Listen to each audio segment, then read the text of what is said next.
Yo, yo, yo, what's up, pimps and pimpettes? It's your boy Hoom Boom back with another segment of the Hold Up Show.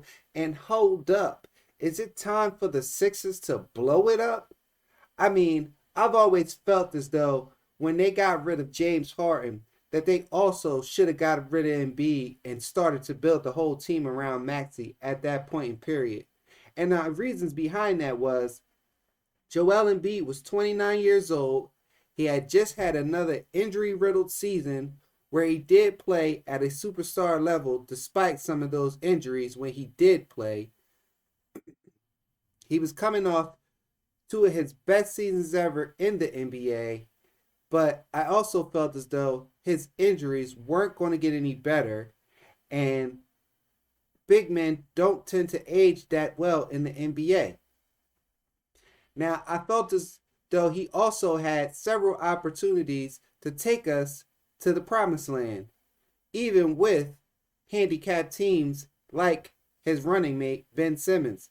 But there was a point in time where they could have made it if it wasn't for a miraculous Kawhi Leonard 4 or 5 bounce shot over Ben Simmons and Embiid in the corner. But I just felt as though that was the optimal time and his highest trade value to move on from Embiid and start to build around Maxey. Then the rumblings of we should get Paul George started because he was the most available superstar, if I remember correctly, at the time, and he was going to be the prize free agent of that class this past summer. But I also looked at him like, if I'm playing 2K, would I want to give a 4 year or a 4 year contract to a 34-year-old that has never really won anything, and everywhere he's went, he was supposed to be held as the final piece of a puzzle to a championship, and everywhere he's went, that hasn't happened. So I get people's basketball enthusiasm, but I just didn't get it from a business sense. Like, would I really want to commit 4 years to this guy that's already 34 years old? Now, I know we're getting in unprecedented times where we're seeing basketball players play well on later into their 30s than we've ever seen before. Because when I remember growing up, shoot, basketball players were over and done with pretty much by the time they hit 30, 32. They looked at like they were 52 and they moved like it. But then again, maybe that game was more physical back then and their bodies did not withstand all that punishment that these players are not receiving. Either or, Paul George is also an injury riddled player throughout his career and has not been available in the most important times either as regarding the playoffs. We don't need to get into the nicknames of what they used to call him, but playoff P definitely did not fit. Also, Maxey, I feel as though he needs to grow and be given the green light to do as he pleases to see how much is really in his potential as far as he can go. Because, man, that guy is lightning quick. I mean, first step backs, he really improved his 3 point shooting since he came out of college. So, I was all for them getting ready to move Embiid when they got rid of Harden. But for some reason, once they got Paul George, Daryl Morey doubled down and gave Embiid an extension for no reason. I mean, I get it from a business sense, but geez, bro, you got to make him want it, you know?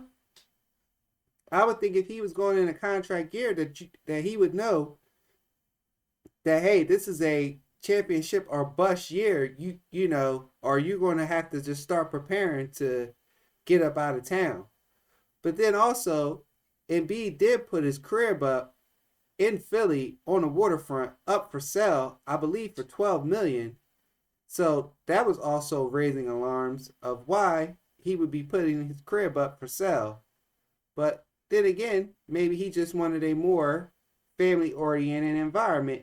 I mean, he is a father now. Also, with the upcoming trade deadline on February 8th, is it really time for the Sixers to blow this up? I mean, we see their record. They're about 8 to 9 games below 500 and are not really in the race except to be in the play-in. And Embiid has yet to play any consecutive games, let alone double-digit games, I believe, this season. So how are they going to build chemistry with Paul George, who's already been injured twice this season, and with Embiid barely playing, to make any type of championship run to just think that he's just going to show up when it's play-in, playoff, or any of that time, and they're just going to turn it around? I mean, it's just highly unlikely, even with all that talent that they do have. Now, would you move Embiid first, then Paul George? Or would you be able to move Paul George, then Embiid? Would you be able to move both and get an adequate return? I mean, we believe you can get a return on Embiid. I'm not so certain about Paul George at this very moment, but you never know. Then we also have an array of movable contracts that are all one-year deals, pretty much basically, that are attractive to teams, and the role players are pretty good if they were put in the right situation. The next question then becomes, well, who would we trade for? Who would be actually worth blowing it up for? Is there an upcoming draft pick that we would want to pair Maxey with? Is there someone that didn't get an extension that was eligible this year that's worth taking a chance on and trading our cornerstone franchise players? I haven't seen any. Maybe there's some other chatter behind the scenes that general public is not privy to, of unhappy superstars that's ready to move on and wouldn't mind coming to Philadelphia, i.e. Zion Williamson. But do we really want to trade one injury-riddled player for another unhappy, undeveloped, injury-riddled player? I highly doubt it. And then again, Embiid's grand wish to play with Jimmy Butler, there's nothing that I believe the Heat will be able to offer, or even the Heat in another team in a 3-team trade will be able to offer to even facilitate a trade like that so he can go down to Miami and play with Jimmy. But Jimmy wants out of Miami and has no plans of returning there. So how does that work? So that would be the big question. Who will we actually be getting to pair with Maxey? What would be a good complement player to Maxey? That's some things to think about. But I want to know your thoughts. Should the Sixers blow it up? I just gave a few examples of why I believe they should have blew it up when they got rid of James Harden. And now I feel even more pessimistic about this season and this pairing, that it's not going to work. We don't have a leader on this team. And I believe in order for Maxey to develop into the leader that he probably can be, we have to get rid of the older dead weight. So let me know your thoughts. Like, comment, subscribe, share. Help the channel grow. It's your boy, Boom Boone. Hold up show. And I'm out. Peace.